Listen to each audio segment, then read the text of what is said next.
एक किसान था। वो जंगल के किनारे एक छोटी सी झोपड़ी में रहता था। उसकी दुनिया बहुत सीमित थी, सिर्फ वो और उसकी पत्नी। वो गरीब थे, फिर भी वे दोनों खुश थे। पर दुख सिर्फ एक बात का था कि उन लोगों की कोई औलाद नहीं थी। हर शाम तुलसी के पौधे के नीचे वो लोग यही प्रार्थना करते थे, हमें संतान चाहिए, हमें कुछ और नहीं चाहिए। ठाकुर, इतना पुकारा तुम्हें, कभी तो मेरी तरफ भी देखो। हम हर तरह का दुख सहने को तैयार हैं, बस आप औलाद का सुख दे दो। हे प्रभु, दया करो, औलाद के बिना सारा संसार सूना लगता है। इस जीवन में जितने भी पुण्य हमने कमाए हैं, आप चाहो तो सब ले लो, बस उसके बदले औलाद दे दो भगवान।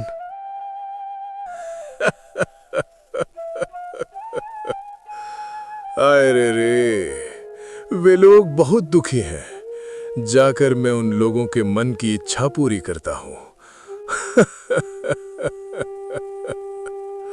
फिर मेरे मन की इच्छा पूरी होगी।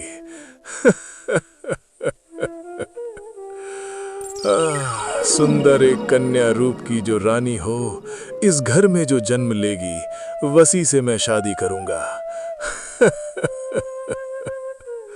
वो भी 17 साल बाद।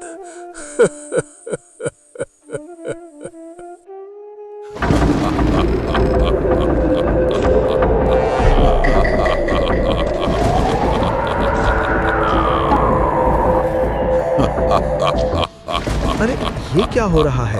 आसमान में बादल नहीं है, फिर भी बिजली चमक रही है। चलो चलो, घर के अंदर चलो। चलो चलो। अरे कहाँ जा रहे हो? तुम लोगों के मन की इच्छा पूरी होगी। मेरी कृपा से तुम लोगों को संतान मिलेगी। प्रणाम प्रभु, लेकिन ये आपकी कैसी लीला है? आपने दर्शन दिए, किंतु अपना रूप छोड़कर राक्षस के रूप में क्यों? भगवान क्यों क्यों भगवान क्यों? राक्षस के मन में दया माया नहीं होती क्या? तुम लोग चाहे जो सोचो, और मेरी बात ध्यान से सुनो। आप बस आज्ञा दीजिए प्रभु, आज्ञा दीजिए। ये लो, ये बीज लो। इस बीज से पेड़ उगेगा और इसमें पानी डालने से फल उगेगा, और वो से तुम लोगों का जो सपना है वो सच होगा। बहुत दया आपकी प्रभु। मेरी एक और बात ध्यान रखना, मेरा ये उपकार कभी नहीं भूलना। नहीं नहीं नहीं, कभी नहीं भूलूंगा। ठीक है, पर मेरी एक शर्त है। 17 साल तक तुम लोगों को अपनी औलाद का सुख लेने के बाद इस सुंदर लड़की को मैं अपने घर ले जाऊंगा। क्या राजी हो ना? मतलब राजी मतलब? अरे तब से मतलब क्यों कह रहे हो? क्या सोच रहे हो? नहीं मतलब राजी है। राजी है। हम प्रभु, हम राजी याद हैं। रखना, 17 साल बाद उस सुंदर लड़की को मैं अपने साथ लेकर जाऊंगा।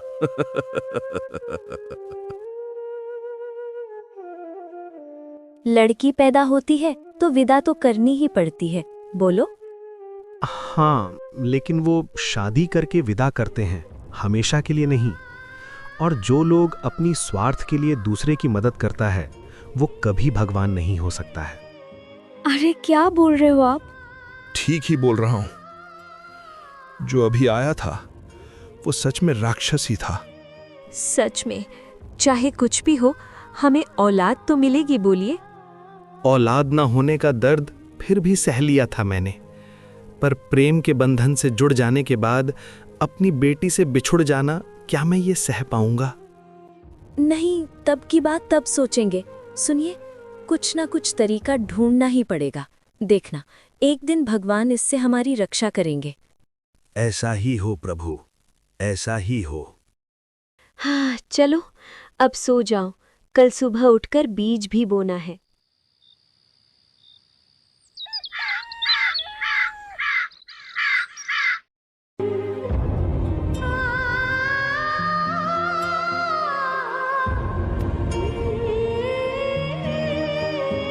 ஏதுனி பேர் பக்கிரன் கவிர் பஹே பொறி மானி வயன் ஆஹத்திய பொறி மா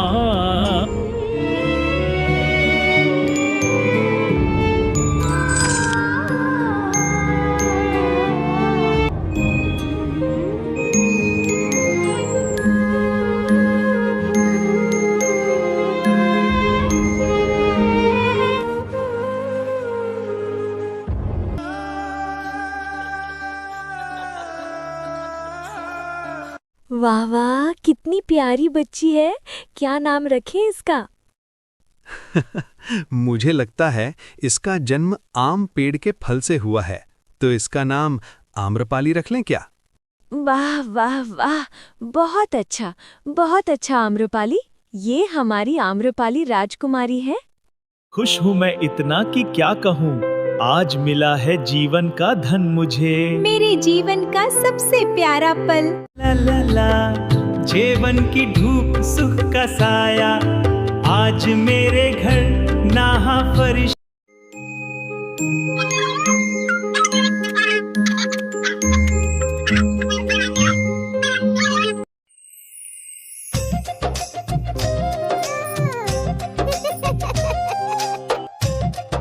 धीरे धीरे वो लड़की आम्रपाली माटी की झोपड़ी में बड़ी होने लगी। बड़ी ममता और ख्याल रखते थे उनके माता पिता। ला ला ला ला ला ला ला ला ला ला ला ला ला ला।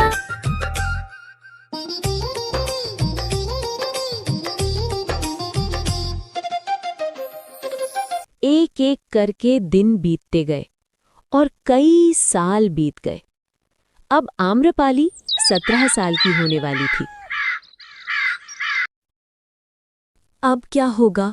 कैसे रक्षा करेंगे हम अपनी आम्रपाली की? कल तो वो 17 साल की हो जाएगी।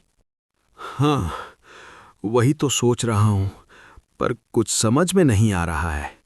अब भगवान ही बचा सकता है। अब तो वो भरोसा भी मैंने खो दिया है। भगवान, हे भगवान, चाहे तो मेरा जीवन ले लो, मगर मेरी आम्रपाली की रक्षा करना। भगवान, हे भगवान। अरे माँ, तुम रो क्यों रही हो? मुझे कुछ नहीं हुआ है। नहीं, मुझे डर लगता है, अगर तुम्हें कुछ हो गया तो। मुझे क्या होगा? आप लोग बेकार में मेरी चिंता करते हो। नहीं रे आम्रपाली, चिंता करने का ही तो कारण है। अब भगवान ही बचा सकता है। पता है, हमने तुमको इतने दिन से कुछ भी नहीं बताया। नहीं बताया? क्या नहीं बताया था माँ? उस दिन तेरी माँ तुलसी के पौधे के नीचे दिया जलाकर औलाद के लिए प्रार्थना कर रही थी।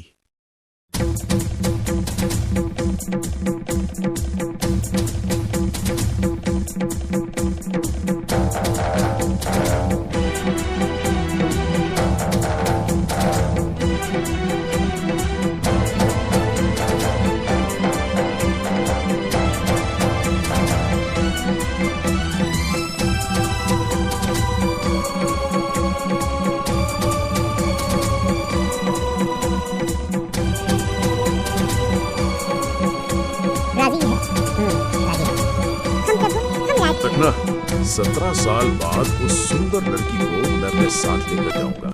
ओह, आप लोग इस बारे में सोच रहे हो? आने दो, राक्षस को देखना किस तरह उसको मजा चखाती हूँ। लेकिन तुम उस राक्षस का मुकाबला कैसे करोगी? कैसे? ताकत से ही नहीं, अक्ल से काम लूंगी। भगवान तो मेरे साथ है ही, वही ना कुछ करेंगे।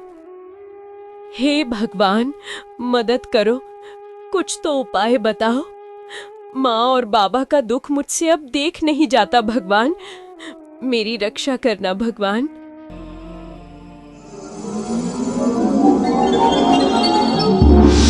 सुनो आम्रपाली, कल सुबह नींद से उठने पर तुम्हें अपने बिस्तर पर अपने सिर के पास एक झोला मिलेगा। उस झोले को अपने साथ रखना। उसमें एक चीज रखी होगी जिसमें बहुत ताकत होगी, खतरों से बचने में तुम्हारी मदद करेगी।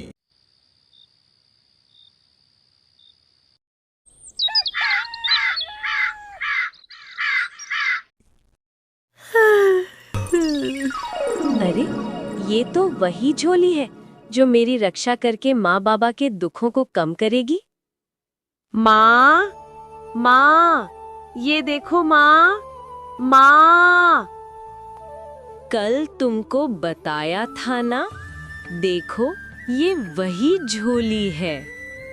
हाँ, अरे सच में ये वही झोली है। हे भगवान, तुमको कोटि कोटि प्रणाम, प्रणाम। सच में ईश्वर मंगलमय है।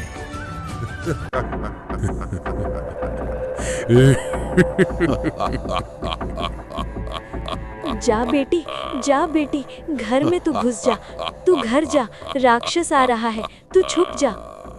लेकिन ये झोली। माँ जो कह रही वही करो आम्रपाली। पहले हम लोगों को देखने दो। विनती करने से कहीं उसके मन में परिवर्तन हो जाए। अगर वो तुझे बिना लिए ही चला जाए तो जा बेटी जा, देर मत कर। जा बेटी, जा बेटी।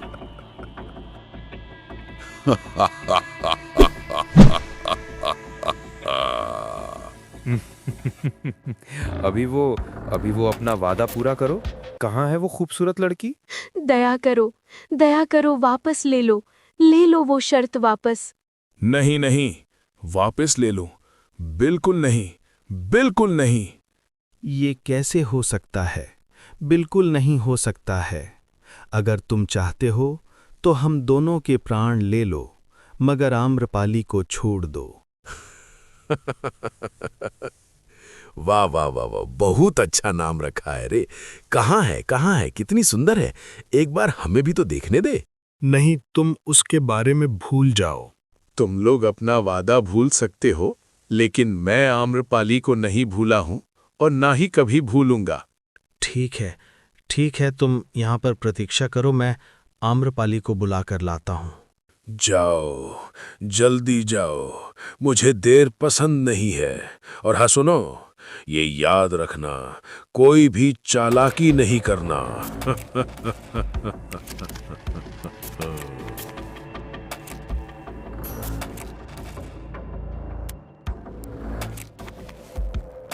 आम्रपाली, आम्रपाली, मेरी बात सुन, तू यहाँ से भाग जा यहाँ से। नहीं नहीं, मैं क्यों भागूं? मेरा वो राक्षस कुछ नहीं बिगाड़ सकता है। बात की गहराई को समझ बेटी, वो राक्षस बहुत ताकतवर है। देर मत कर, भाग जा यहाँ से। लेकिन आप लोग, तुम हम लोग की जान हो बेटी। तुम जियोगी तो हम लोग भी जिएंगे बेटी। हाँ बेटी, भाग जा। हाँ बेटी, भाग जा।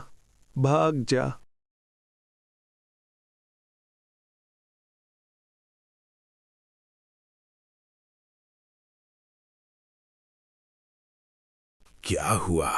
कहीं भाग तो नहीं गई है? जैसा मैं सोच रहा था वैसा ही हुआ, लेकिन मेरे हाथ से बचाना इतना आसान नहीं, कभी नहीं। और आने के बाद इस लोक को भी बताता हूं। सर्वनाश, राक्षस ने आम्रपाली को देख लिया है। अब क्या होगा? बस अब उसे झोली पर ही भरोसा है। हे भगवान, मेरी बेटी की रक्षा करो। हे भगवान, रक्षा करो, उसकी रक्षा करो। भगवान, मेरी रक्षा कीजिए। भगवान, रक्षा कीजिए। ठाकुर जी, रक्षा कीजिए। सुनो आम्रपाली, जो तुम्हारे पास झोली है उसका इस्तेमाल करो। राक्षस के मरने का राज उसी में है।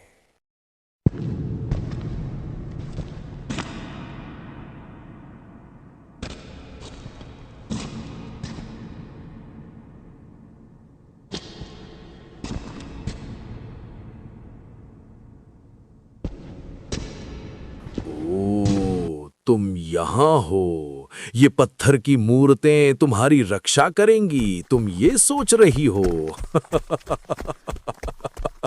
अरे रे रे आम्रपाली, मेरे हाथों से बच के कहाँ भगोगी?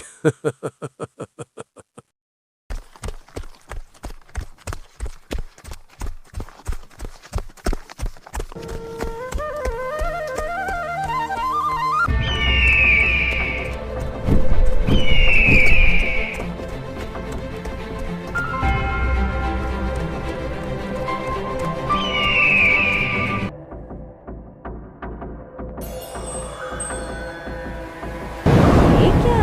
सारा नमक तो समुद्र में परिवर्तित हो रहा है।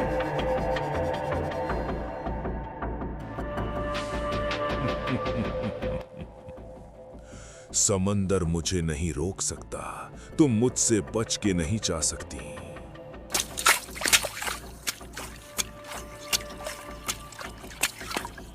इस बार ये कांटे बिछाती हूँ।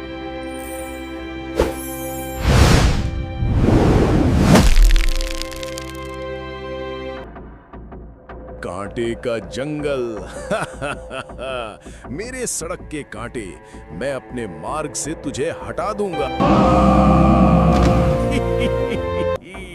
अब क्या?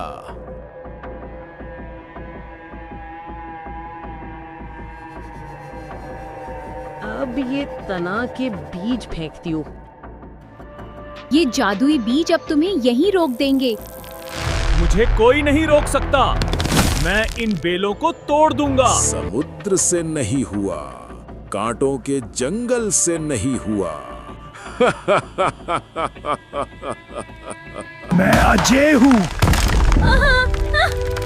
अब कुछ रेत ही बाकी है, इसे ही फेंकती हूँ। रेत तो धंस रही है। अरे ये क्या? मैं इसके अंदर क्यों घुसता जा रहा हूँ? मैं खुद को क्यों नहीं रोक पा रहा? इससे पहले तो ऐसा कभी नहीं हुआ। मेरा दम घुट रहा है। जितनी भी ऊपर आने की कोशिश कर रहा हूँ, उतनी अंदर धंसते चला जा रहा हूँ। दुष्ट राक्षस, अब तुम मरो। तुम्हारे लिए यही सजा है। मन में लालच रखकर जो दूसरों की जो मदद करता है, उसकी सजा यही होती है। दुष्ट राक्षस, मरो। मैं डूब रहा हूँ, मैं डूब रहा हूँ। बचाओ, बचाओ, मैं धंस रहा हूँ। नहीं। तो दोस्तों, आज की इस कहानी से हमें एक गहरी सीख मिलती है कि स्वार्थ से मिली मदद से बेहतर है सच्चे मन का छोटा सहयोग। जो दूसरों के लिए बुरा सोचता है और लालच करता है, उसका अंत हमेशा बुरा होता है। और जो सच्चे मन से धैर्य और साहस रखता है, उसकी जीत निश्चित होती है। इसलिए हमेशा सच्चाई और नेक इरादों का साथ दीजिए। अगर आपको कहानी पसंद आई हो तो लाइक करें, कमेंट में अपनी राय ज़रूर लिखें और हमारे चैनल को सब्सक्राइब करना ना भूलें। मिलते हैं अगली धमाकेदार कहानी में।